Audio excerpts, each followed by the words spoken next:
السلام علیکم، بسم اللہ الرحمن الرحیم۔ ایک بزرگ کا واقعہ ہے کہ ایک دن ان کی فجر کی نماز چھوٹ گئی۔ جب وہ مسجد کے دروازے پر پہنچے تو دیکھا جماعت ختم ہو چکی ہے۔ فجر کی جماعت چھوٹ جانے کا ان کو بہت افسوس ہوا۔ دوسری رات جب وہ سوئے تو فجر کی نماز کے وقت کوئی صاحب ان کے پاس جگانے کے لیے پہنچ گئے۔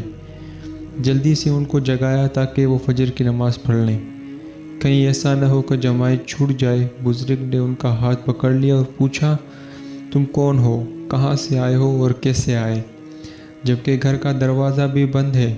اس نے کہا، یہ بات یہ ہے کہ کل آپ کی فجر کی نماز چھوٹ گئی تھی۔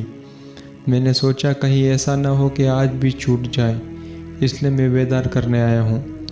بزرگ نے فرمایا، یہ بات تو ٹھیک ہے، لیکن دروازہ بند ہے، تم اندر کیسے آئے؟ کس کی اجازت سے آئے اور تم کون ہو؟ صاف صاف بتا دو ورنہ میں تمہیں نہیں چھوڑوں گا۔ اس نے کہا، میں شیطان ہوں اور آپ کو جگانے آیا ہوں۔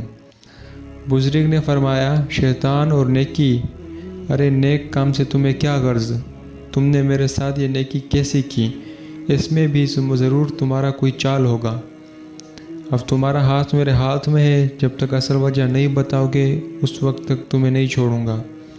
شیطان نے جواب دیا، حضور میں بہت عرصے سے اس کوشش میں تھا کہ کسی طرح آپ کی فجر کی نماز قضا کر دوں۔ برسوں کی محنت کے بعد تھوڑی سی کامیابی ہوئی تھی۔ اگرچہ میں آپ کی نماز قضا تو نہیں کرا سکا، لیکن گزشتہ کل آپ کی جماعت چھڑا دی۔ اس وقت میں بہت خوش ہوا کہ چلو ایک قدم تو آگے بڑھا، آج جماعت نکلی، کل نماز بھی قضا ہو جائے گی۔ لیکن جماعت فوت ہونے کے نتیجے میں مسجد کے دروازے پر آپ نے جس افسوس اور غم کا اظہار کیا اور آپ نے جو آہیں نکالی، اس پر اللہ تعالیٰ نے آپ کو اتنا ثواب عطا فرمایا کہ وہ ثواب باجماعت نماز پڑھنے کے ثواب سے بھی بہت بڑا تھا۔ میں نے سوچا کہ آپ کو سلانے میں نقصان ہے، اٹھانے میں فائدہ ہے، اس لیے میں آپ کو اٹھانے آیا ہوں۔ مزید ایسی تحریر سننے کے لیے ہمارے چینل کو سبسکرائب کریں۔